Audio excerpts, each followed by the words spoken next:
আমরা surprise plan করেছি আজকে। এই দিকে দেখো দুই ভাই কিন্তু জড়িয়ে করিয়ে ভালোবাসার ঘুমে এখন আবদ্ধ আছে, ঠিক আছে। তো হৃদয়ের তো 1 লাখ হয়েছিল, আমরা তো এখনও কোনো সারপ্রাইজ প্ল্যান করিনি, আমি নিজে।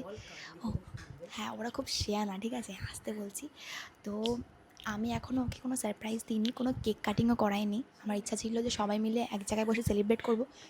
এরা কি করছে দেখো, এদের জন্য যদি যদি উঠে যায়, যদি এদের জন্য উঠে যায় ওদেরকে লাথি মেরে ঘর থেকে বার করব। যাই হোক, আমাদের ওখানে তো জানো তোমরা যে 5 মিনিট ডেলিভারি মানে কি বলে এটাকে, ব্লিঙ্কিট, সুইগি, এগুলো কোনো কিছু যায় না। কিন্তু আমরা এখন আছি প্রপার কল্যাণীতে, প্রিয়াদের বাড়িতে। তো সেখান থেকে আমি এখান থেকে বেশ কিছু আইটেম দেখেছি, প্রায় 1000 টাকার উপরে বিল হয়ে গেছে।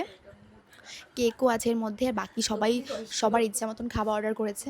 তো সব কিছু মিলিয়ে ভাবছি এখন ব্লিঙ্কিট থেকে একটা অর্ডার মারবো। অ্যান্ড দেখো এরা এখন কোলে কোলে পিঠের মধ্যে কী হবে যে ঘুমিয়ে গেল দুই ভাই, কী অদ্ভুতভাবে ঘুমাচ্ছে ভাই, দেখে অবাক হয়ে যাচ্ছি। যাই হোক, ভাই অর্ডার মারলাম। আর কারো কিছু লাগবে? সব কিছু, অনেক কিছু খাবার অর্ডার করে দিয়েছি। তো চলো এবার অর্ডার করি। আরে কেকটা অর্ডার করলি? কেক টেক অর্ডার করে দিয়েছি। চকলেটটাই করেছি, এটাই তো সিলেক্ট করলি। হ্যাঁ, না এটা চকলেট চিপস আইসক্রিম কেক, কিন্তু এটাও সৌরভ সিলেক্ট করলো, আমি জানি না, আমি তো কোনোদিনও এইসব কেক ট্রাই করিনি, মানে এই জোম্যাটো না সরি, ব্লিঙ্কিট থেকে। আস্তে আস্তে আস্তে আস্তে, তো চলো অর্ডার করি কি আমি জানি না।